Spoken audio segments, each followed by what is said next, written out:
to give a few copies to a few people before I start, before my time starts. So, the chair and the minute taker. Executive Director, Flo. And the press folks in the room, I know y'all are here.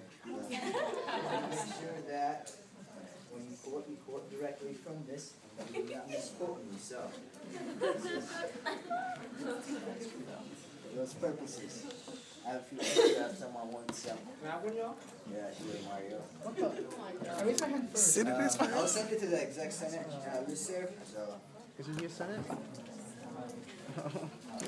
He's using It's like it's the Senate, but I'm sorry, I was hella late trying to return the table. he's even on the Senate page. Let's get started. All right. So my last executive report by the sitting Advocate General. Senators, my executive report today will be an account of what my term as an executive officer was like and my reflections upon it. I'm giving this report because I want to put on record everything that has happened around me while I occupied the seat. I'm giving this report so that you all may get a glimpse of what it was like to be Yoel, the Student Advocate General this year. In some ways, this report will be my official response on record to all allegations and accusations that were levied against me since before I was sworn into the position. Here it goes, part 1. The opposition against me started way before I won the 2012 spring election and I was sworn in.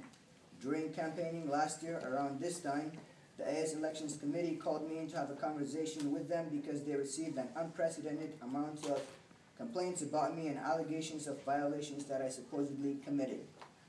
Elections Committee felt overwhelmed because they had never seen so many complaints about a candidate before and chose to talk to me in person instead of considering sanctions.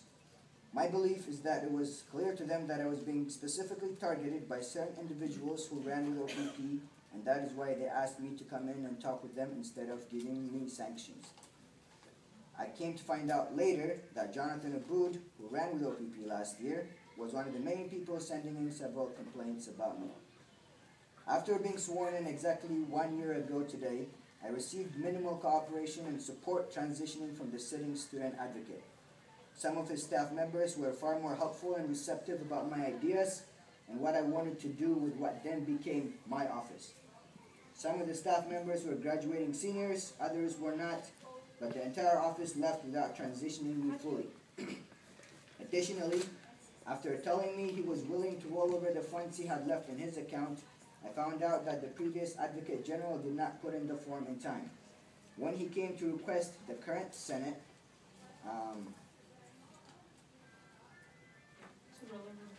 to roll over the funds, at the instruction and lobbying of the outgoing IVP at the time, Chloe Stryker, this Senate refused to roll over the funds despite my budget being cut by half from the previous year's budget.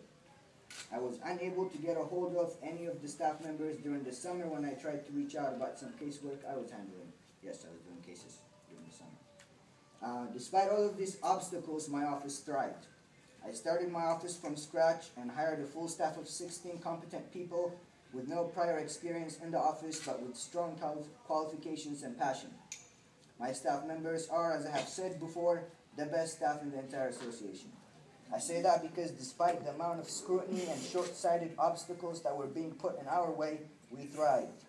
They were extensively trained on conflict mediation, intercultural communication. They were also trained by the RCHGD, Judicial Affairs, FLO, and other AS staff. They are the best trained and resourced staff members in this association, and that's why we thrived. Fall quarter.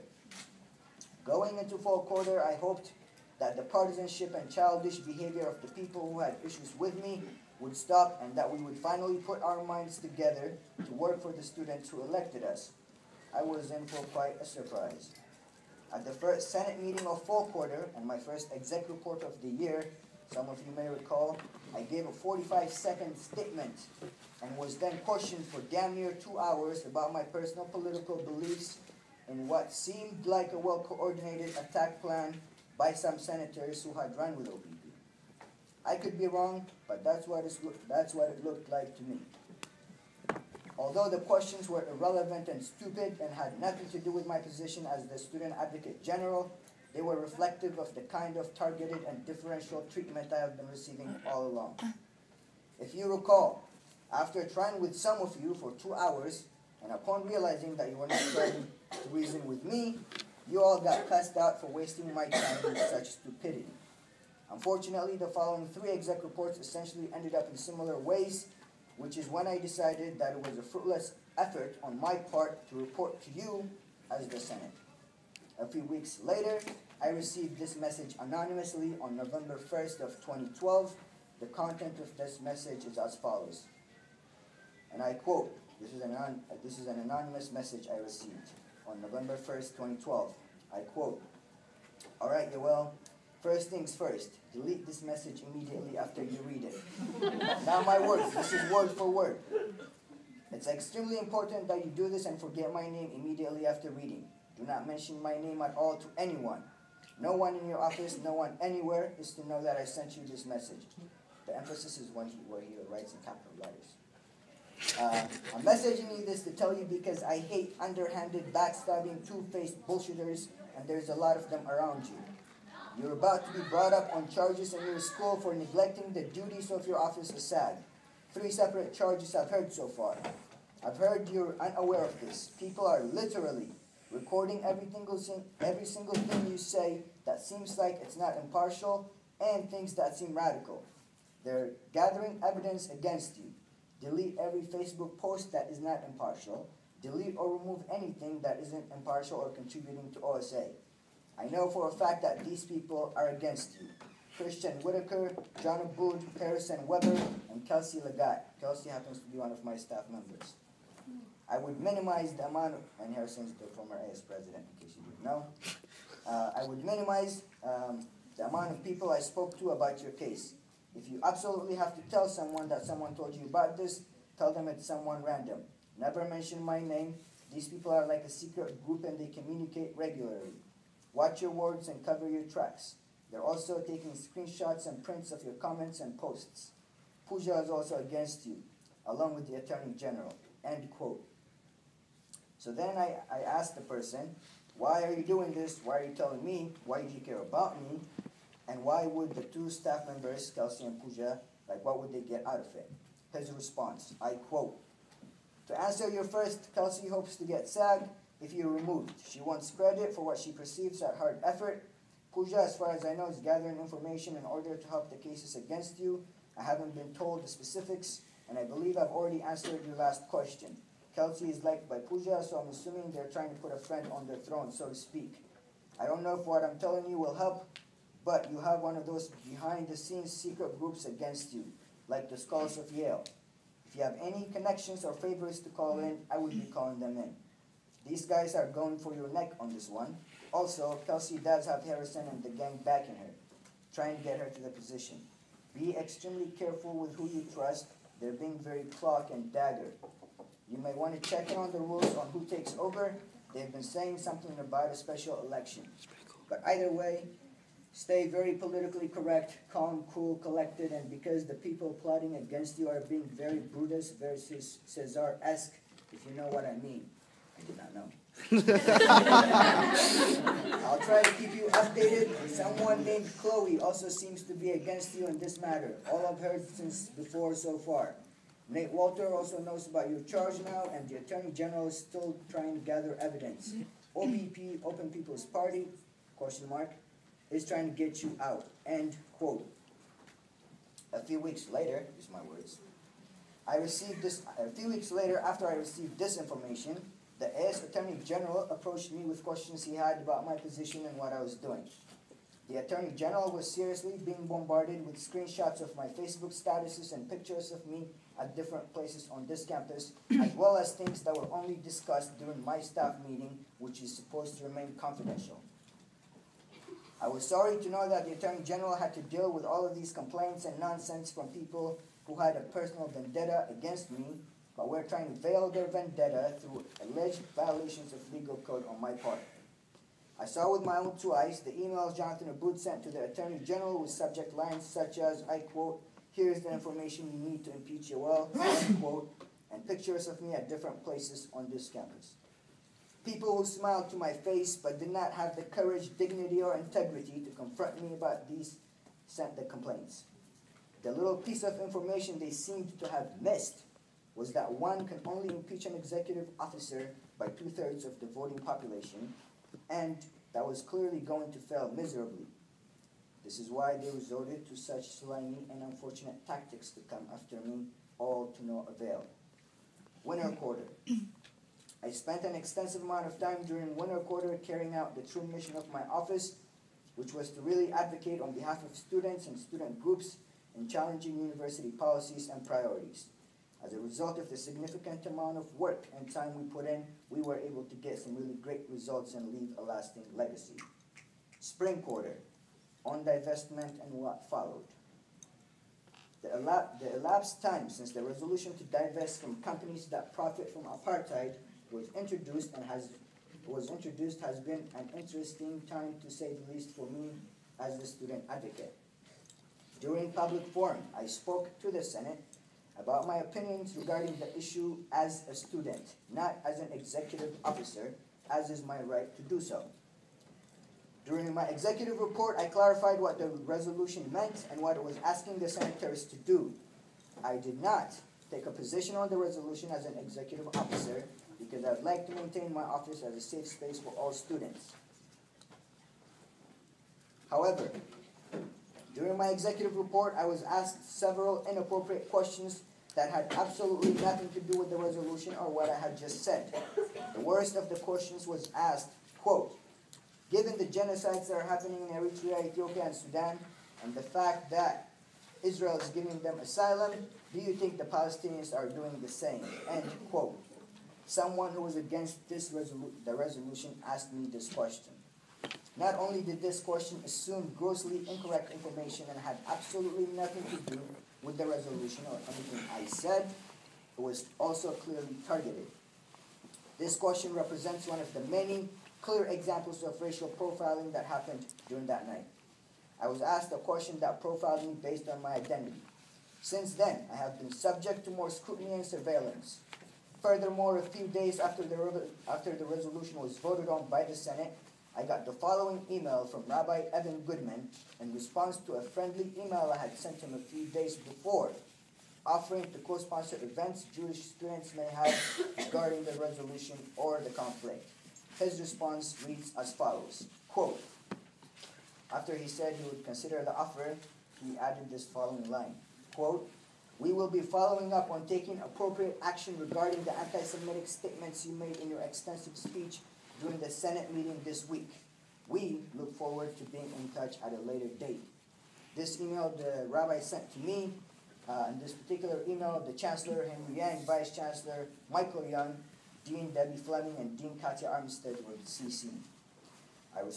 He sent me this email on April 12th. I responded on April 13th, quote, "While my remarks may be interpreted incorrectly by people, they are protected as my opinion.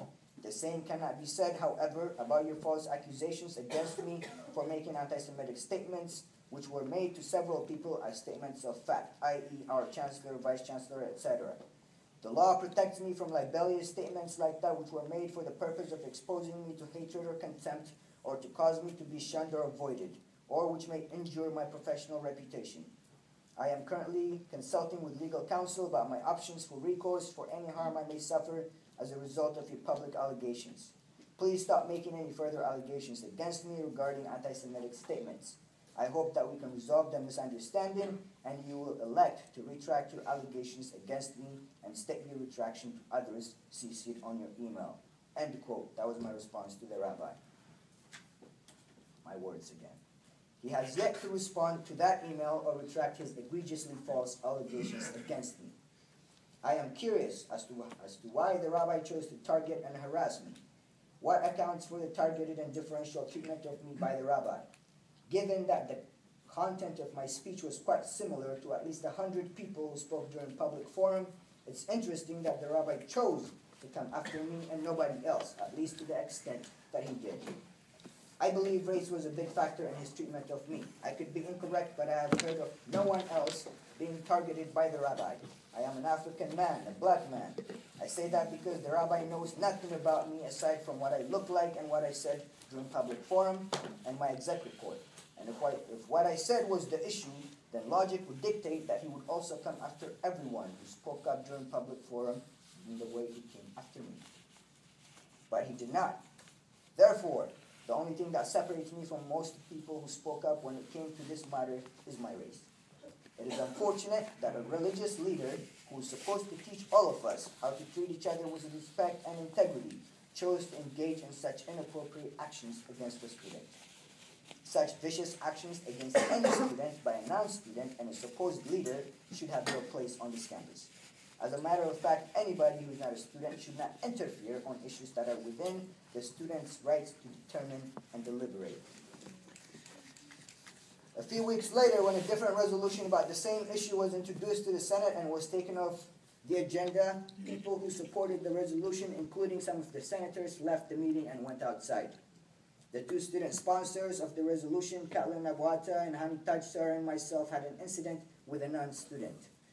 By my estimate, a white male about 5'11", early 30s in age, and about 180 to 190 pounds, followed all of the students outside and was taking pictures and or videos of those students and senators who had just walked out of the Senate meeting. The students dispersed quickly because they were uncomfortable being filmed. I approached him to ask him why he was following the students and taking pictures and videos. He denied that he was doing that and said he was just taking a picture of the campus because he was thinking of coming to UCSB. A few seconds later, Hani, Katlin, and myself followed him to the parking lot to get his license plate because it was clear to us that he was following us. He led us to a dark alleyway between the two psychology buildings by the parking lot and library, and the following conversation ensued, in quotes. Him, to me, why are you following me, you fucking weirdo? Me, this is my school, I can go wherever I want. I paid $30,000 a year to be here. Him, what's your name? Me, why? Him, aren't you an executive officer? Me, yeah, and? Him turns to Hani, says, nice scarf, he was wearing his kufiya. And then he turns to Katlin, says, move out of my way, fucker. He brushes her shoulders to pass by her and go to his car. Katlin says, your behavior is so childish it doesn't even deserve a response. He says, you guys are so losers, fucking weirdos. End quote. He goes to his car, opens his door and says to us, good luck next year, quote. I believe he was talking about the divestment resolution in relation to the AS election results, and particularly OPP's win. I do not know what leads him to believe that a win by a certain party in the student government translates directly into a resolution not being considered or passed next year. His license plate number is 6XCB660. Given the fact that he knew who I was and my title, it leads me to believe that I'm being surveilled or followed.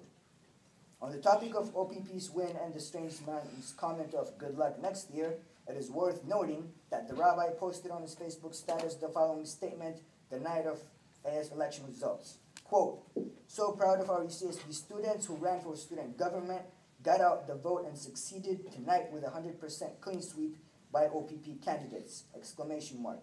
Don't think we'll be seeing all-night divestment debates next year, ... end quote. Again, I do not know what leads the rabbi to believe that a win by students who ran with OPP directly translates into no lengthy debates about the issue of divestment. I will leave that to people's imaginations. During the last time the Senate met about the issue, the Senate voted on divestment issue with a 12 in favor, 11 opposed, and 1 abstention, which is clearly a simple majority. A few things happened that are worth mentioning. The rude and disrespectful manner in which Senator Alessandra Siani questioned the chair was extremely cruel and inhumane. It was completely uncalled for and unprecedented. The senator is lucky that the chair had more dignity and tact than her, because the chair could have simply told her to shut up and sit down. But she didn't, because she's a better person than the senator. Yes, you heard me right. Another thing that was mentioned at the meeting was the issue of privilege, and particularly white privilege. Senator Karen Sanders made the statement that, I quote, The word privilege is being used around a lot, and I don't feel comfortable about it. I don't feel that just because I'm white, I'm privileged, because there are things going on in my life that I don't feel I'm privileged to be going through them, end quote. While I sympathize with the things that are going on in your personal life, let me be clear that by virtue of having a white skin in the society, white people are racially privileged. That is what is commonly referred to as white privilege. There are many, many things you will never have to think about in your life simply because you are white. Your race will never work against you in this society, and whiteness in this society is a pervasive mental illness that leads you to harbor conscious and unconscious prejudices against people who do not look like you. Compounded by the power that is afforded to white people in this country solely on the basis of their whiteness, racism is then manifested and perpetrated by them sometimes consciously and sometimes unconsciously. On the Daily Nexus. It seems to me that the Daily Nexus has been engaged in the construction of a public image about me throughout the year via some commentaries here and there about different issues without actually directly contacting me about anything. While that might be their right, it is absolutely erroneous and unfair treatment of an undergraduate student who's actively engaged in public service, and in my case, elected by the student body to do so. Quote, Student Advocate General Yoel Haile has taken strong stances on racial issues and does call to question his ability to act as the nonpartisan resource that OSA is supposed is expected to be, end quote. Published April 22nd, 2013. Given your history of publishing anti-black op-eds and other commentaries, I'm not surprised. I did not know racism and white supremacy were partisan issues for me to stay out of. Stop embarrassing yourself with your infantile and trash journalism. I will not dignify this quote by explaining what racism and racial issues are. Go do some serious learning before you start your mouth on matters you do not know. Get your things together with your imbecile analysis before you come for me. Malcolm X says, if you are not careful, the newspapers will have you hating the people who are being oppressed and loving the people who are doing the oppressing, end quote. So, to all the racists and Zionists coming after a brother, understand one thing. As Stokely would say, I'm a conscious African Jack and you cannot touch me. It ain't like you haven't been trying all year and failed. My liberation has never depended on the goodwill of those in power, but on the total destruction of all oppressive powers that be, and that day is inevitable. It is indeed unfortunate that the student body has also elected Jonathan Abu to be their president next year. Given his weak integrity and obsession with impeaching me from office this year, it does not seem to me that he has the mental aptitude and ethical capacity to handle any elected position. I cannot even say I'm sorry for the student body because they're going to get exactly what they voted for. I want you to ask yourselves the following questions, however. What if you were me? What if it was you who was receiving such hostile treatment throughout the year? What would you do? How would you have responded? Why do you think people targeted me the way they have? And what is going to stop them from targeting you?